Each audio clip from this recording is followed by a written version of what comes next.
Hello and welcome back to the Football Forecast with me, Nubaid. We've got Abbi with us and Kweku. What a lineup. And we did see Man City potentially right off the league, potentially. But there are other things still on the line, people. Don't go anywhere. There's a top four race on the line. But the two clubs we're talking about probably won't get in the top four. Spurs take on Liverpool this weekend. I feel like, sat here, Liverpool and Spurs is often a bit of a classic. Two teams that go head-to-head, always a good game. Let's just start with how you're feeling. Because it's very weird at Tottenham at the moment. So how are you feeling, Abbi? How am I feeling? I felt better about Tottenham. I have. I don't even need to tell you about the chaos that's been surrounding this club for kind of the last two seasons, but more so this season with Conte going and, the circus around the board. Going into this game, I think it was important, getting a point against United last night, a little bit of fight from the squad, which I haven't seen for a very long time, give them a little bit of confidence. But yeah, I mean, we all know there is a lot of problems at Tottenham. Obviously, keeping Harry Kane, that's a very big talking point. But I'm feeling a little bit more calm about this game than I was before. But I think top four's done for Tottenham, surely. Is it done? Yeah, I think the top four set in stone, really. Obviously, Arsenal, Man So City. just hype top four and I'm switching off. It's not done.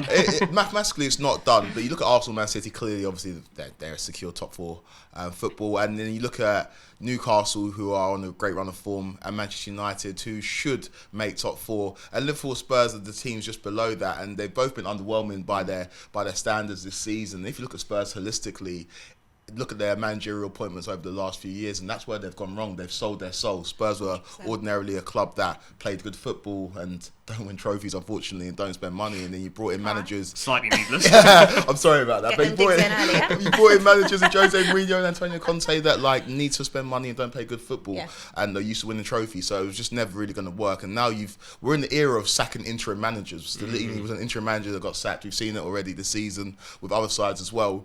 And so ultimately, the back end of the season is these two teams trying to establish some form, establish a style of play, and kind of setting themselves up for next season. I think Liverpool have got a bit more momentum going into this game, but effectively these two sides know that unless a miracle happens, they're not finishing in the top four. Yeah.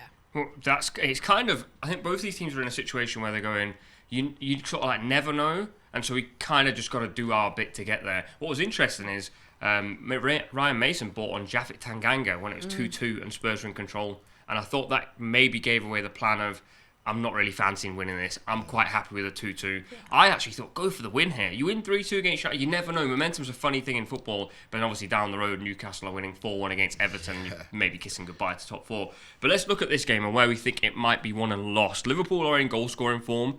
Scored 11 in the last 3 matches. Spurs on the flip side conceded 3 against Bournemouth, 6 against Newcastle, and then 2 against Manchester United. And they're constantly conceding big chances. 7 big chances in the recent games, with Newcastle missing 3 of those as well.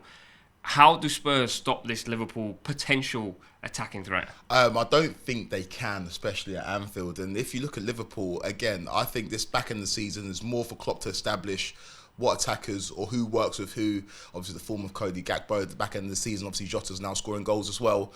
And Liverpool, on paper, have got one of the best attacks in the league. Obviously, we know that Bobby Firmino's gone in the summer, but you look at Gakpo, you look at Salah, you look at Jota, you look at Nunez, you look at Diaz. That's incredible. And then you look at Spurs' back line, which is not so incredible. Romero's trying to play like Lionel Messi or Franz Beckenbauer. You look at Eric Dyer, who's just not good enough. And that's where Spurs really struggle. And that was their hallmark under Antonio Conte and maybe under Jose Mourinho as well. Spurs could defend, but they can't at the moment. Obviously, it was a great comeback against Manchester United, but defending's not their strong point, and attacking is Liverpool's strong point. I can only see it going one way. The one joke in the pack that Spurs have got is that Harry Kane is under the radar, having one of the best goal scoring seasons of his career. Brilliant. In the Spurs side that don't really create much, he's scored a lot of goals, been overshadowed by Erling Haaland, who's just a monster. But Harry Kane has been one of the best strikers in the league and one of the best strikers in the world this season. Not been in creative mode as much, but has carried the goal scoring burden for Spurs. So he's always a threat in these big games. We saw the assist he provided for Son against Manchester Ridiculously United. good, as always. He's such a good player, but I just see Liverpool having too much going forward and Spurs just being pretty fragile at the back. Yeah, I think that's a pretty nailed on And assessment. that's the end. No, it's a pretty nailed on assessment. I think for Tottenham, what they've actually always been good at is in terms of their transitions and getting on that counter-attack. We haven't seen it be as potent this season. I think the drop-off from Heung-min Son has been extremely unfortunate. Kulusevski, he's struggled since coming back from injury. Richarlison, obviously, it's no secret, no goals.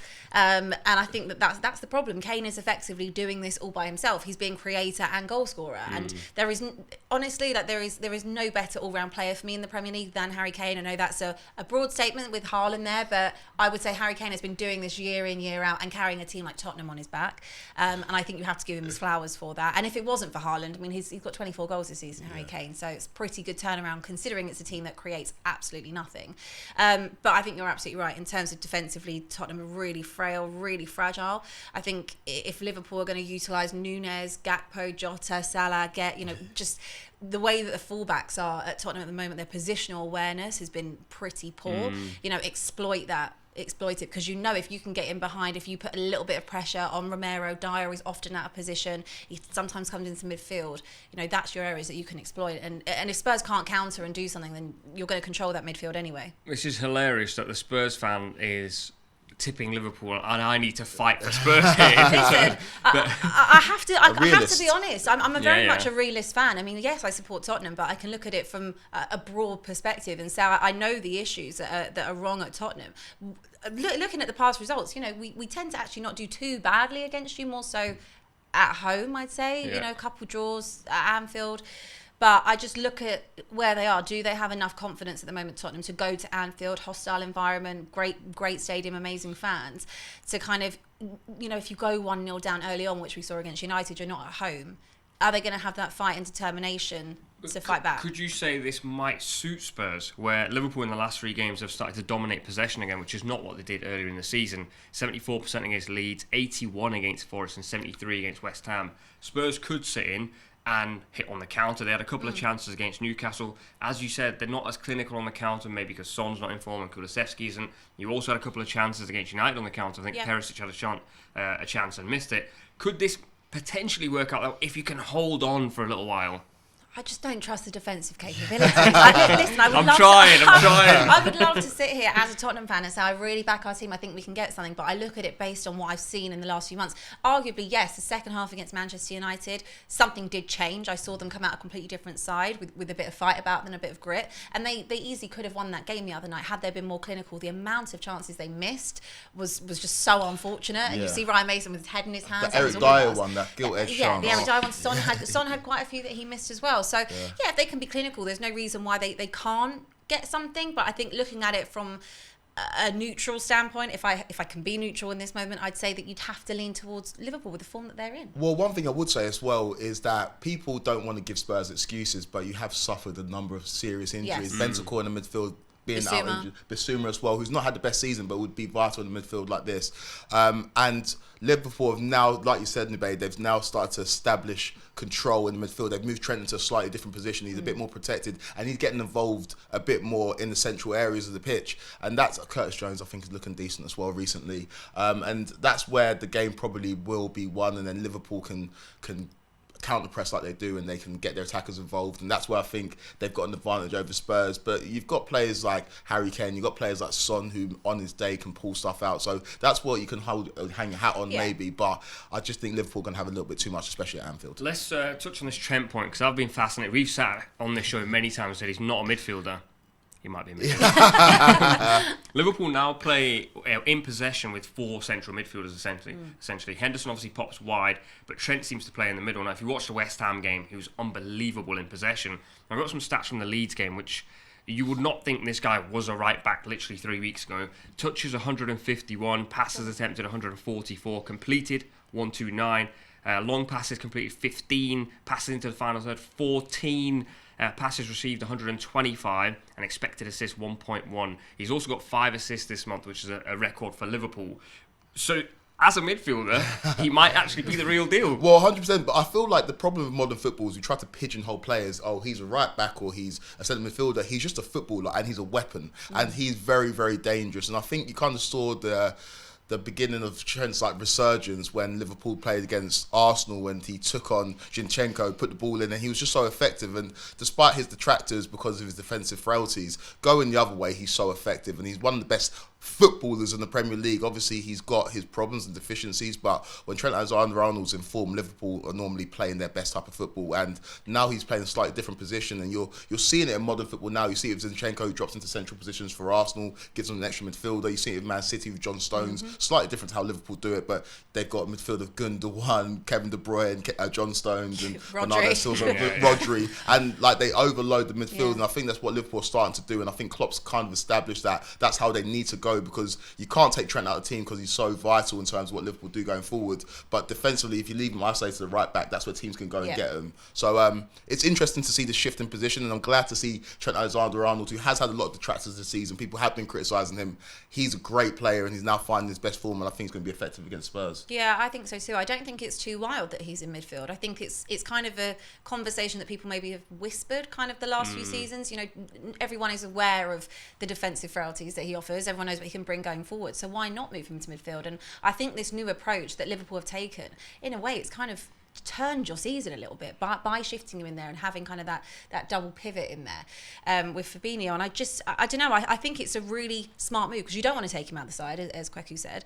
And why wouldn't you have him? His ability and range of passing offers you something different. Very quickly, that right back space is going to be left vacant quite frequently when Liverpool are in possession. Son on the counter. Now, obviously, he hasn't been in the best form, but he has got four goal contributions in his last 6 games. His overall game is struggling. You can see when he picks the ball up, he's very negative in possession, which is not really what we associate Son with. He's normally very direct. But if there's a place or a position where Spurs maybe could gain some advantage, it's probably in the position we've just been praising Trent for, right? Yeah, you would think so. But again, it's a lot to do with confidence. And this Tottenham side overall is, bereft of confidence. And I think they look kind of fatigued, and they're just not really sure what they're doing. And I think with Son, who's always been that bright spark up front for Spurs in that counter-attack and with the pace, and he's usually very clinical with his finishing. And obviously we're seeing that he hasn't been so clinical in front of goal this season. It's whether or not he can kind of build on what's happened in the last few games. He's gone on a little bit of a good run, got that goal against United, but whether or not he can really try and get some form back, because if you think about it, from coming off the back of a Golden Boot winning season, it's so disappointing, and no one will be more disappointed than him. But this is an opportunity, as you say, with Trent moving more into that midfield space to really go and utilise that area and make himself, what he used to be, make himself the difference. Very quickly, score predictions. It's a tough one. These two sides played at Anfield last season with a lot more to play for, and it was a 1-1 draw. They normally match up quite well, but I'm going for a 3-1 Liverpool win in this one.